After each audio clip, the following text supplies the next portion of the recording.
Hey guys, welcome you all to GSN law. अब 2012 में जब निर्भया रेप कांड हुआ था तो हमको एक चीज पता चली थी कि रेप सर्वाइवर्स के या फिर हम कहें रेप विक्टिम की आइडेंटिटी डिस्क्लोज नहीं की जाती इन दी पब्लिक डोमेन। हाउएवर, लोगों को ये नहीं पता होता कि ये लॉ का कौन सा प्रोविजन है। तो मैं आपको बता दूं कि रेप सर्वाइवर या फिर रेप विक्टिम की आइडेंटिटी इसको पब्लिक डोमेन में नहीं रिवील किया जाएगा। ये हमको आईपीसी के सेक्शन 228 से पता चलता है। अब देखिए, हालांकि ये सिविल रिट पिटीशन है अंडर आर्टिकल 32, लेकिन इसमें क्रिमिनल एंगल भी इन्वॉल्व है। और यहाँ पर आप देख सकते हैं कि पिटिशनर जो कि रेप सर्वाइवर थी, उनका नाम नहीं रिवील किया गया है। केस का नाम है x versus state of Jharkhand और ये हाल ही में 20 जनवरी 2021 को डिसाइड किया गया है। इस केस में ऑनरेबल सुप्रीम कोर्ट की 3 जजेस की बेंच थी जिन्होंने डायरेक्शंस इशू किए for providing accommodation to the rape victim. अब देखिए, दिक्कत इस बात की है कि हमारे समाज में रेप विक्टिम के प्रति संवेदना काफी कम है and it is a reality. अब प्रेजेंट केस में जो रेप विक्टिम थी उनको कोई भी एकोमोडेशन नहीं मिल रहा था because she was a rape victim और उनकी आइडेंटिटी रिवील हो चुकी थी इन दी पब्लिक डोमेन। अब एकोमोडेशन में डिस्क्रिमिनेशन के मामले हमको आए दिन देखने को मिलते हैं। मतलब आपकी आइडेंटिटी देख के आपको एकोमोडेशन ग्रांट या फिर डिनाई किया जा सकता है। For example, caste wise discrimination होता है। यदि आप वेज या फिर नॉन वेज हैं तो उसके बेसिस पर भी डिस्क्रिमिनेशन होता है। इसके अलावा जो रेंटेड एकोमोडेशन के ओनर्स हैं वो रिलीजन के बेसिस पर भी डिस्क्रिमिनेशन कर सकते हैं, जिसका एग्जाम्पल हमको मुंबई में देखने को मिला था। यहाँ तक कि प्रोफेशनल डिस्क्रिमिनेशन देखने को भी मिलता है। और ये मेरा फर्स्ट हैंड एक्सपीरियंस है जहां पर मैंने देखा है कि लॉयर्स को रेंटेड एकोमोडेशंस पाने में काफी ज्यादा दिक्कत होती है। तो कहीं ना कहीं ये पूरा इशू आपके फंडामेंटल राइट्स से भी जुड़ा हुआ है। अब ये मैंने आपको पहले भी बताया कि आर्टिकल 32 के अंडर में ये पिटीशन ऑनरेबल सुप्रीम कोर्ट में आई थी। अब केस के ऊपर जाने से पहले हम सेक्शन 228A ऑफ आईपीसी को देख लेते हैं। इसका टाइटल है disclosure of identity of the victim of certain offences. ध्यान रखिएगा, ये कुछ ही ऑफेंसेस से रिलेटेड है और ये सारे ही ऑफेंसेस सेक्शन 376 और उससे जुड़े हुए सेक्शन 376A, AB इन सबको कवर करता है। अब इस प्रोविजन में सबसे पहले दिया गया है कि यदि कोई भी प्रिंट करता है या फिर पब्लिश करता है विक्टिम का नाम या फिर ऐसा मटेरियल जिससे विक्टिम की आइडेंटिटी नोन हो जाए। कहने का मतलब ये है कि अगर A एक जर्नलिस्ट है जो कि B रेप सर्वाइवर की न्यूज को कवर करता है, उसमें ये B का नाम नहीं बताता बट उनका घर दिखा देता है इन हिज न्यूज टेलीकास्ट, तो भी इनके ऊपर सेक्शन 228A अप्लाई होगा।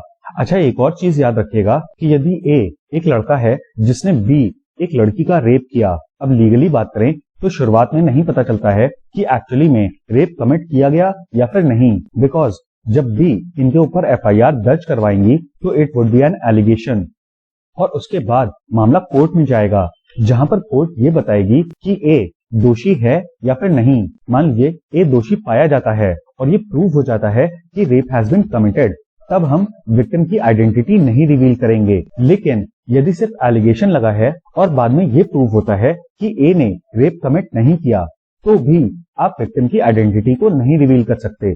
यही चीज यहाँ पर दी गई है कि अलेज्ड और found to have been committed. अब इस सेक्शन के अंतर्गत आपको 2 साल तक की सजा हो सकती है और आपके ऊपर जुर्माना भी लगाया जाएगा। ध्यान रखिएगा कि यहाँ पर और की बजाय एंड इस्तेमाल किया गया है, मतलब इम्प्रिजनमेंट के अलावा फाइन देना जरूरी है। अब देखिए, सेक्शन 2 में उन पब्लिकेशंस और प्रिंटिंग मटेरियल्स के एक्सेप्शन दिए गए हैं जहां पर विक्टिम की आइडेंटिटी रिवील हो सकती है।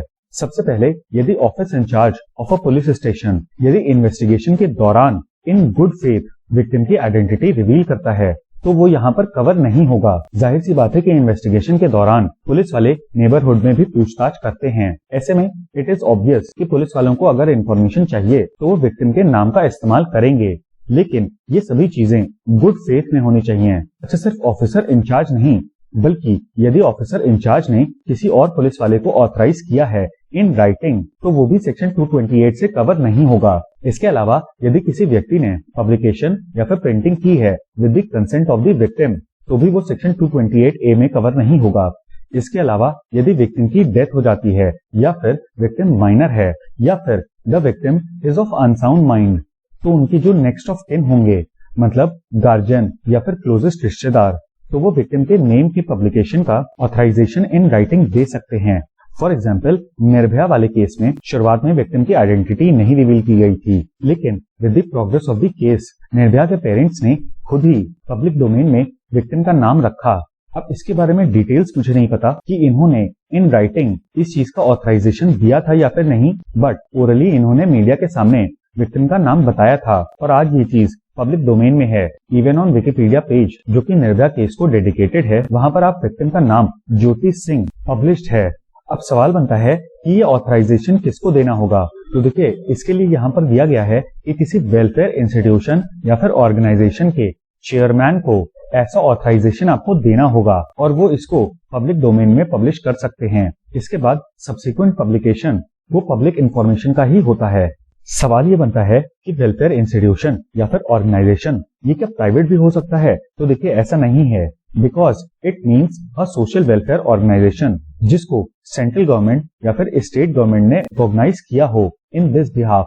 इसके अलावा एक चीज और ध्यान रखिएगा कि जितने भी ऑफेंसेस सबसेक्शन 1 में कवर्ड हुए हैं, यदि उनसे रिलेटेड कोर्ट प्रोसीडिंग्स आप पब्लिश करना चाहते हैं तो आपको प्रीवियस परमिशन लेनी होगी, और यदि आप ऐसा नहीं करते तो आपको 2 साल तक की सजा हो सकती है और आपके ऊपर जुर्माना भी लगेगा।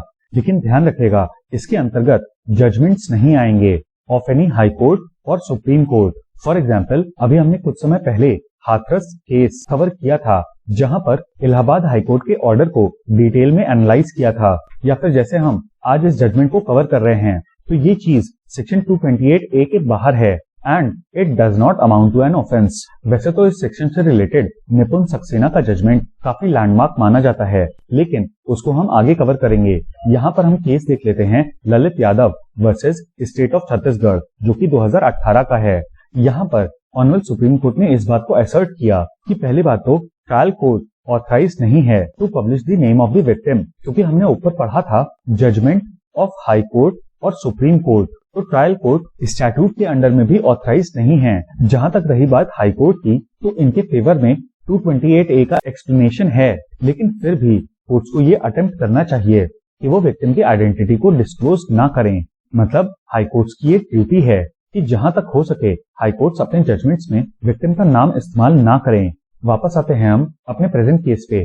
तो यहाँ पर पेटिशनर जो कि एक रेप विक्टिम है, वो शेड्यूल ट्राइब को बिलोंग करती थी इन दी स्टेट ऑफ झारखंड। अब एक व्यक्ति थे बसंत यादव, जिनके ऊपर आरोप ये लगा था कि ये पेटिशनर को एब्डक्ट करके ले गए थे, और बाद में जब पुलिस ने इनको पकड़ लिया तो पुलिस और विक्टिम के फादर ने मिलकर पेटिशनर और बसंत यादव की शादी करा दी। शादी के 1 साल बाद पेटिशनर ने एक बच्चे को जन्म दिया और उन्होंने एक कंप्लेंट और मेंटेनेंस का एक केस फाइल कर दिया अगेंस्ट हर हस्बैंड बसंत यादव।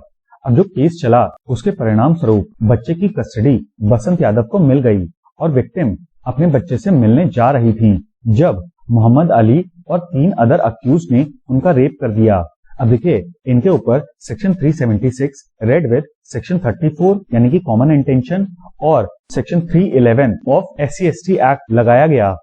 अब आपने मथुरा रेप केस पढ़ा होगा, जहां पर एक रेप विक्टिम कंप्लेंट लिखवाने गई अबाउट हर रेप, तो पुलिस वालों ने भी उसका रेप कर दिया था। कुछ ऐसी ही सिचुएशन यहाँ पर भी बनी और डिप्टी इंस्पेक्टर जनरल के ऊपर पिटिशनर ने 376 की FIR दर्ज कर दी अलॉन्ग विद SC/ST एक्ट, लेकिन सेशंस कोर्ट ने इनको एक्विट कर दिया बाय द ऑर्डर डेटेड 23/12/2017। अब देखिए, फैक्ट्स को पढ़ने के बाद आपके भी मन में थोड़ा सा स्केप्टिसिज्म आ गया होगा कि विक्टिम के स्टैंड में कितनी ज्यादा सच्चाई है because of the subsequent FIR on deputy inspector general of police.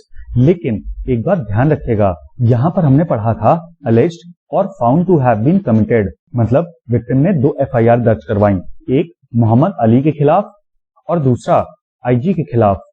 अब जो मोहम्मद अली का ट्रायल चल रहा है, इसमें अभी डिसीजन नहीं आया, बट IG वाले केस में अक्यूज को एक्विट कर दिया गया है। मतलब एक जगह पर अभी सारी पॉसिबिलिटीज खुली हैं। मोहम्मद अली वाले केस में या तो इन्होंने रेप कमिट किया है या फिर नहीं, अभी यही नहीं डिसाइड हुआ है। जबकि IG वाले केस में इनको एक्विट कर दिया गया है, यानी कि एलिगेशन लगा था और एलिगेशन के भी केस में विक्टिम का नाम नहीं रिवील किया जाता। और यहाँ पर पेटिशनर का कंसर्न यही था कि उनकी आइडेंटिटी मीडिया के द्वारा रिवील कर दी गई है और कोई भी उनको रेंटेड एकोमोडेशन नहीं दे रहा, बिकॉज स्केप्टिसिज्म के अलावा यहाँ पर सोशल प्रेशर्स भी इन्वॉल्व हैं। अब कोर्ट के डिसीजन की बात करें तो यहाँ पर कोर्ट ने कहा कि पिटिशनर को क्वालिटी के साथ ट्रीट करने का अधिकार है at par with the other rape victims. Actually यहाँ पर अथॉरिटीज के ऊपर भी आरोप लगा था कि वो विक्टिम की हेल्प नहीं कर रहे and might be at the ground level. इसके पीछे का कारण यही हो कि विक्टिम के आरोपित एक केस में अक्यूज एक्विट हो गए हैं, who is also a public servant. इसके अलावा कोर्ट ने निपुण Saxena versus union of India के केस को यहाँ पर साइट किया, जो कि 2019 का है।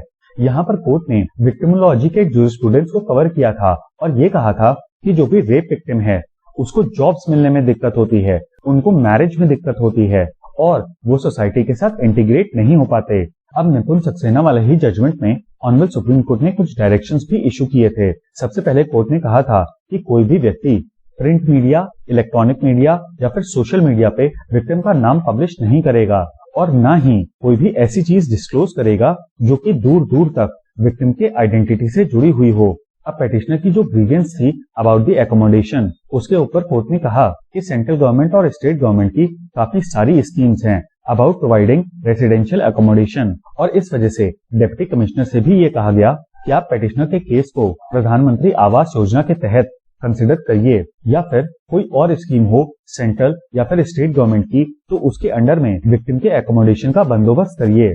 तो ये था हमारा एनालिसिस ऑनरेबल सुप्रीम कोर्ट के उस जजमेंट का जिसमें सेक्शन 228A ऑफ आईपीसी को कवर किया गया है। उम्मीद है कि आपको ये वीडियो पसंद आया होगा। इस वीडियो का PDF आपको हमारे टेलीग्राम चैनल पे मिल जाएगा और हाँ, please don't forget to like, share and subscribe. Thank you. जय हिंद।